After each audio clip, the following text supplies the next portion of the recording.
What if the most dangerous element of a terror network was not hidden in the forest but living quietly among civilians? On December 31st, 2025, while most Nigerians were preparing for crossover services and New Year celebrations, a different kind of preparation was underway. In Maiduguri, Borno State, Nigerian troops were focused on a single residential building in the Kalmari area. The operation did not begin with noise or force. It began with surveillance, days of it. Patterns were observed, movements were logged, communication was monitored. There were no warning shots, no public alert, just timing. By the end of the raid, 14 suspects were in custody.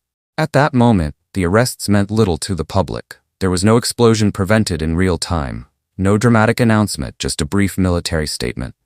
But within days, one name would begin to circulate through intelligence briefings and security circles. That name was Shariff Umar, also known as YSU.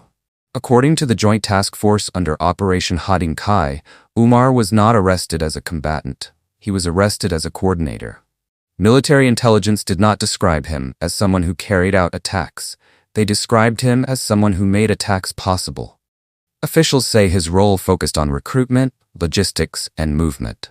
He allegedly identified vulnerable individuals, prepared them for missions, and ensured explosive materials moved from remote locations into populated areas without detection.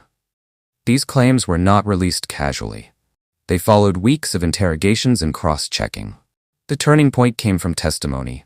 A captured suicide bomber identified as Ibrahim Muhammad was interrogated after a failed operation. Under questioning, he named Umar, not as a contact, not as a facilitator, but as the person who gave instructions, arranged materials, and approved targets. Investigators treated the statement cautiously at first. Confessions under pressure are not taken at face value, so they tested it.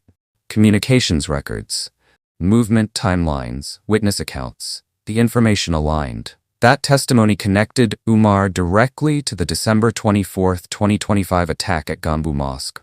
The location was significant, a place of worship, a civilian gathering, a date chosen for impact.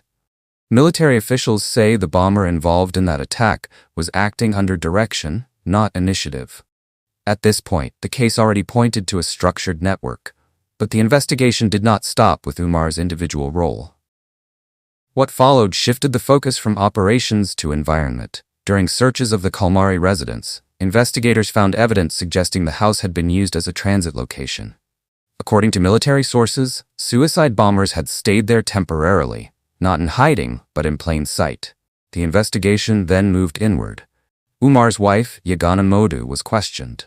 Authorities say evidence indicates she was aware of activities connected to the network, not simply present, aware.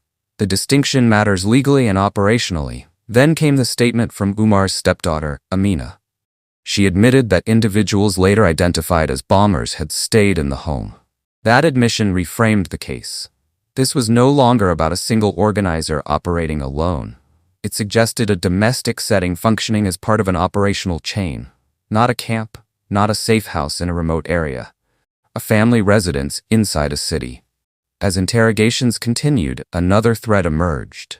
Investigators believe the same network was preparing an additional attack, this time targeting Damaturu in Yobe State. According to military briefings, Umar personally handed over explosive components to an individual in Maiduguri who was expected to travel. That attack never happened. Officials say the arrest disrupted the sequence before the final movement phase. There was no public evacuation, no last-minute warning, just absence. An event that did not occur. Which raises an uncomfortable issue. How many planned attacks are never known because disruption leaves no visible trace? Security analysts point to this case as an example of how modern terror networks adapt. Large camps and centralized command structures draw attention. Smaller cells embedded in communities are harder to detect. Recruitment, storage, and shelter can happen without overt signals. This structure creates resilience. When one coordinator is removed, another can step in. Materials can be rerouted. Contacts can shift. The ideology does not depend on one individual. This is where the case becomes less about Shariff Umar and more about strategy. Does removing a coordinator reduce immediate risk? Evidence suggests yes. Does it dismantle the system? That answer is less clear. Military officials acknowledge that arrests disrupt operations, but they also acknowledge that networks learn from exposure.